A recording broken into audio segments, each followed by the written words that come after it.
இன்னைக்கு சளி அப்படிங்கிற பிரச்சனை சமூகத்தில் பரவலாக இருக்குது. சளி அப்படிங்கன்னா என்ன அப்படிங்கிறது நிறையா பேருக்கு தெரியாத ஒரு புதிராகவே இருக்குது. சளி அப்படிங்கிறது செரிக்காத நீர்ம உணவு. நீங்கள் எந்த ஒரு உணவை சாப்பிட்டு அந்த உணவு உடல் ஏற்றுக்கொள்ள முடியாத நிலையில் இருக்கிறதோ, செரிக்கவில்லையோ, அது உங்களுக்கு சளியாக மாறுகிறது.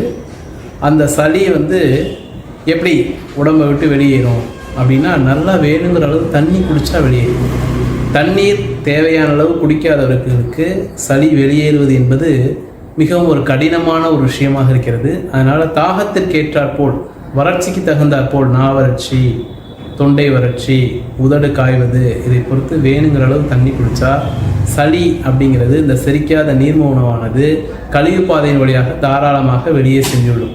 ஆனால் இந்த தண்ணீர் குடிப்பது அப்படிங்கிற ஆப்ஷனில் ரொம்ப தண்ணி குடித்தா சிறுநீர் கழிக்கணும் அப்படின்றதுக்காக சில பேர் தண்ணி குடிக்காமையே இருக்கிறது. வெளியிடங்களில் காமன் டாய்லெட்ஸ் யூஸ் பண்ணுறதுக்காக பயந்துக்கிட்டு சில பேர் தண்ணி குடிக்காமல் இருக்கிறது. இதெல்லாம் சளி அதிகரிப்பதற்கான ஒரு முக்கியமான காரணம். தலைக்கு எண்ணெய் தேய்ப்பவர்களுக்கு சுவாசப்பாதை அதிகமான வெப்பம் இல்லாமல் நல்ல ஒரு சீரான இயக்கத்தில் இருக்கிறதுனால சளியை வெளியேற்றுவதற்கு எளிமையாக இருக்கிறது. தலைக்கு எண்ணெய் வைக்காதவர்கள் எண்ணிக்கை இன்னைக்கு 70% தாண்டி விட்டது. அதனால் தலைக்கு எண்ணெய் வைக்காததும் சளி தேங்குவதற்கு முக்கியமான ஒரு காரணமாக இருக்கிறது.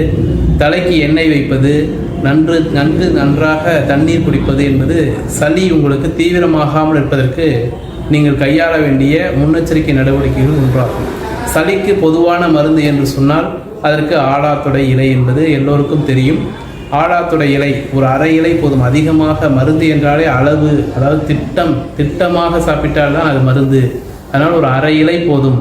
அரை இலை ஆடாத்தொடை இலையும், ஒரு பூண்டு பழும், 2 மிளகும், 1/4 ஸ்பூன் ஜீரகமும் சேர்த்து காலை இரவு ஒரு முறை கஷாயம் வைத்து சாப்பிட்டால் கண்டிப்பாக எவ்வளவு சளி இருந்தாலும் குறையும். தேவையெனில் இதை 3 வேளையும் எடுத்துக்கொள்ளலாம். சளிக்கு இது எளிமையான ஒரு மருந்து. சளி சேருவதற்கு தண்ணீர் குடிப்பாததும் தலைக்கு எண்ணெய் வைக்காததும் தான் முக்கியமான காரணம். ஆனால் எப்படி வருகிறது என்பதையும் தெரிந்து கொள்ள வேண்டும், எப்படி தீர்ப்பது என்பதையும் தெரிந்து கொள்ள வேண்டும். இரண்டையுமே செய்தால்தான் மீண்டும் வராது. நன்றி, வணக்கம்.